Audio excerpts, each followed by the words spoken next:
Assalamualaikum warahmatullahi wabarakatuh. Video ini merupakan tugas demonstrasi kontekstual modul 1.4, yaitu bertemakan dengan budaya positif. Di sini saya melakukan praktik penyelesaian masalah siswa dengan menggunakan segitiga restitusi. Restitusi merupakan proses untuk menciptakan kondisi bagi murid untuk memperbaiki kesalahan mereka, sehingga mereka bisa kembali pada kelompok mereka dengan karakter yang kuat. Segitiga restitusi itu sendiri terdiri atas 3 rangkaian kegiatan yang saling terhubung, di mana yang pertama adalah validasi tindakan yang salah, kemudian menstabilkan identitas serta menanyakan keyakinan. Pada tahapan validasi tindakan yang salah, guru harus memahami kebutuhan dasar apa yang mendasari tindakan anak tersebut. Kemudian guru harus mampu mengubah pandangannya dari teori stimulus respon menjadi cara berpikir positif. Sementara menstabilkan identitas memiliki tujuan untuk mengubah identitas anak dari orang yang gagal karena melakukan kesalahan menjadi orang yang sukses. Kemudian guru juga harus memahami bahwa membuat kesalahan adalah bagian dari proses pembelajaran itu sendiri. Tahapan terakhir adalah menanyakan keyakinan, di mana di sini guru harus mengaitkan keyakinan atau aturan dengan tindakan yang salah yang dilakukan oleh murid. Kemudian guru juga harus berupaya untuk membangun motivasi intrinsik dari dalam diri anak melalui pertanyaan-pertanyaan yang dapat menggambarkan harapan anak di masa yang akan datang. Berikut merupakan video rangkaian penyelesaian masalah anak dengan menggunakan metode segitiga restitusi. Selamat menyaksikan.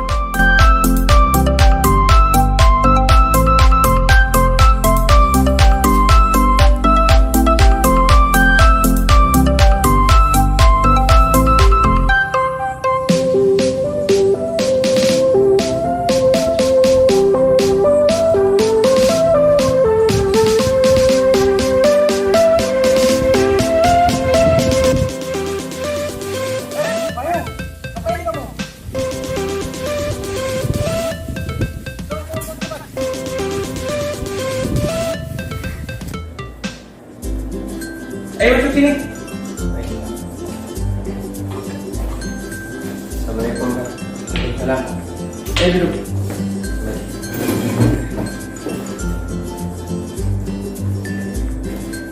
Apa kabar kamu ini? Alhamdulillah baik. Jadi apa yang kamu lakukan tadi? Saya lompat pagar, Pak. Iya, saya tahu kamu lompat pagar. Tapi kenapa kamu lompat pagar? Ya, saya takut lewat pintu depan, Pak, karena saya sudah sering terlambat. Takut dimarahi oleh guru PS. Makanya saya lompat pagar, Pak. Malah terbuat malu. Kamu mesti takut sama guru pikir. Setiap orang pasti punya kesalahan. Coba kamu lihat di depan sana banyak sekali teman-teman kamu yang terlambat. Bukan hanya kamu. Jadi setiap orang punya salah. Yang penting kita harus berani bertanggung jawab. Wahyu, kamu pasti punya alasan. Kenapa kamu datang terlambat? Begini, Pak, saya di rumah hanya punya satu motor dan itu juga dipakai oleh ayah saya untuk bekerja dan mengantar adik saya ke sekolah. Saya biasanya numpang dengan teman saya ke sekolah, atau kadang-kadang saya menunggu orang di depan rumah saya lewat untuk pergi ke sekolah. Karena ayah saya baru bisa mengantar saya sesudah mengantar adik saya ke sekolah, makanya saya sering terlambat ke sekolah. Jarak rumah saya pun ke sekolah cukup jauh, Pak, sekitar kira-kira 30 menit perjalanan, sekitar 20 km, Pak. Saya tinggal di Desa Lukuyun, Kecamatan Sawang, bukan di Kabupaten Biren. Lukuyun kamu tinggal? Ya, Pak. Lukuyun itu kan yang lewat jembatan gantung. Ya, Pak. Oh, hati-hati kamu itu jembatan gantungnya agak rapuh saya lihat. Ya, hati-hati kalau jalan. Nah, jadi saya juga sering mendengar dari guru-guru yang lain, sama wali kelas dan guru yang pertama, bahwa kamu memang sering terlambat. Ya, itulah, Pak, permasalahan saya. Jadi Wahyu, saya juga prihatin dengan kondisi kamu. Tetapi kita harus paham bahwa aturan sekolah tidak membenarkan setiap siswa dan guru datang terlambat. Kamu pasti ingat kan jam berapa masuk sekolah di kita? Jam 7.30, Pak. Ya, benar sekali, Pak. Nah, jadi menurut kamu kan sudah terlambat tadi kan? Nah, dan kamu sudah paham bahwa jam sekolah kita adalah jam 7.30. Keyakinan sekolah apa yang sudah mau dilanggar? Ya, datang terlambat ke sekolah dan lompat pagar. Ya, itu adalah keyakinan sekolah yang sudah kamu langgar, dan Bapak harap kamu bisa mengatasi persoalan ini. Kira-kira apa yang bisa kamu lakukan agar kamu tidak terlambat lagi sehingga harus lompat pagar seperti tadi? Bahaya kan kalau sampai jatuh tadi patah kakimu. Bagaimana? Dengan cara bangun tidur lebih awal. Ya, sekarang kamu bangun tidur jam berapa? Biasanya jam 6 Pak. Jam 6. Nah, berarti kamu harus bangun lebih cepat lagi. Mungkin kamu harus bangun jam 5 atau jam 5.30 sudah tidak terlambat. Iya Pak, nanti saya atur alarmnya jam 5.30 ya, bisa terbang. Ya, bagus kalau gitu. Coba nanti apa kamu bisa punya komitmen supaya kamu bisa tidak terlambat lagi? Saya berjanji Pak supaya tidak terlambat lagi dan tidak akan pernah melompat pagar lagi Pak. Ya, bagus Pak. Jadi saya pegang komitmen kamu supaya kamu tidak terlambat lagi, dan saya harap benar-benar kamu bisa tidak terlambat dan belajar dengan rajin. Kamu kan anaknya pintar, ya. Nah, saya punya tawaran. Jadi kamu kan tidak punya kendaraan juga, kemudian tinggalnya jauh. Bagaimana kalau kamu tinggal di farm sekolah? Ya, hitung-hitung bisa dapat tambahan uang jajan, kemudian juga bisa menambah motivasi kamu, keterampilan kamu dalam berwirausaha. Di farm kita punya ternak kan? Ada ternak kambing, ternak timas, sesuai jurusan kamu, ada ternak puyuh, ada ternak sapi lagi. Nanti ada teman kamu juga di sana sebagai teman. Jadi karena kamu tinggalnya jauh, supaya tidak terlambat lagi, kamu bisa seperti itu. Bagaimana lagi? Baik Pak, saya sangat senang sekali. Nanti saya tanya sama orang tua saya. Ya, Terima kasih. ya baik, itu coba tanya orang tua, mudah-mudahan bisa ya. Ya, sekarang kamu boleh masuk kelas. Baik Pak. Belajar yang bagus ya. Assalamualaikum warahmatullahi wabarakatuh. Saya Wahyu Mustaqim, siswa kelas 11 ATR. Saya sangat senang berdiskusi dengan Bapak Rusdi, terutama dalam hal penyelesaian masalah yang telah saya perbuat, yaitu datang terlambat ke sekolah dan melompat pagar agar tidak terjaring oleh guru piket di depan pintu gerbang. Bapak Rusdi tidak memarahi saya, tetapi beliau justru memahami dengan keadaan saya. Beliau telah menyadarkan saya bahwa datang terlambat ke sekolah itu merugikan bagi saya. Saya berjanji tidak akan datang terlambat ke sekolah lagi.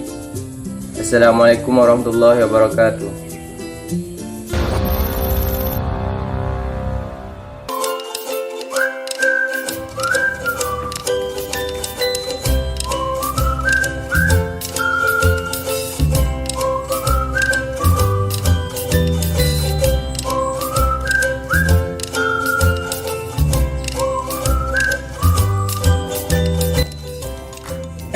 Rizky, ngapain kamu coret-coret dinding? Ya Pak, maaf salah Pak. Ini baju pun kamu coret-coret semua, lihat belakang. Nah, bagaimana kamu ini? Ayo, ikut Bapak dulu ke ruangan Bapak. Ya Pak. Ayo masuk ke ruangan sini dulu.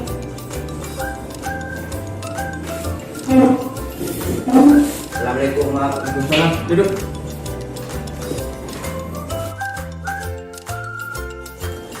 Bagaimana kabar kamu? Alhamdulillah baik Pak. Sehat kamu ya? Sehat Pak.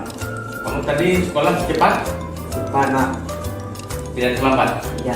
Nah, bagus. Jadi, apa yang kamu lakukan tadi? Mencoret tembok Pak. Kenapa kamu lakukan itu? Maaf Pak, salah. Rizky, Ya Pak. setiap orang punya kesalahan. Termasuk Bapak juga mungkin punya kesalahan. Semua kita yang hidup ini, semua kita manusia ini punya kesalahan. Tetapi yang paling penting adalah setiap kesalahan yang kita lakukan harus berani kita tanggung jawab. Rizky mau tanggung jawab? Iya Pak, mau. Rizky, Ya Pak. apa kamu punya alasan kenapa kamu mau coret-coret tembok? Tidak Pak, saya iseng aja tadi Pak. Tidak punya alasan khusus? Tidak Pak. Mencoret tembok itu bukan perbuatan yang baik. Itu adalah kegiatan vandalisme namanya. Disebut dengan vandalisme. Apa itu vandalisme? yaitu mencoret-coret tembok tanpa alasan yang jelas. Jadi kita membuat yang indah menjadi tidak indah, menjadi jelek, kan tidak enak dipandang, coretannya nggak bagus. Iya Pak.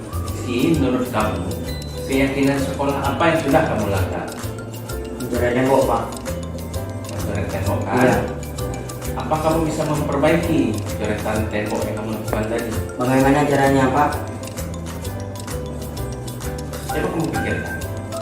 Apa masih ada cat yang karena begitu? Ada, seingat saya masih ada. Dan warna kuning itu masih ada. Baik Pak, saya perbaiki yang setelah saya coret itu. Kamu cek kembali. Iya. Rizky, nanti saya kasih cek ke kamu. Baik Pak, mohon maaf atas kesalahan saya yang tadi saya buat. Dia tidak akan melakukannya lagi. Bisa Pak. Baik, kalau begitu saya pegang komitmen ini ya. Iya. Benar? Benar Pak. Ya. Melihat dari bakat kamu sebaiknya harus ikut bergabung dengan kelompok ekstrakurikuler melukis. Karena saya lihat kamu punya bakat dalam melukis. Baik Pak. Nanti saya sampaikan kepada guru seni budaya. Kamu pastikan kamu harus ikut, ya. Ya. Baik, kalau begitu sekarang kamu boleh masuk kelas belajar yang rajin. Baik Pak. Assalamualaikum. Waalaikumsalam. Silakan.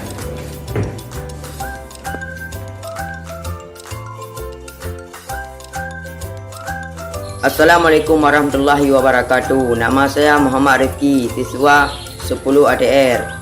Saya merasa senang dapat berdiskusi dengan Bapak Ardi dalam hal penyelesaian masalah mencoret tembok sekolah.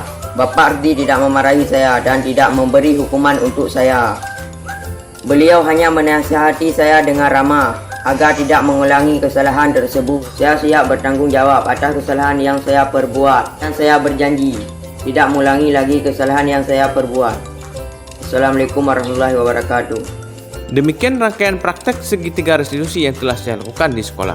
Mudah-mudahan bermanfaat. Salam guru penggerak. Wassalamualaikum warahmatullahi wabarakatuh.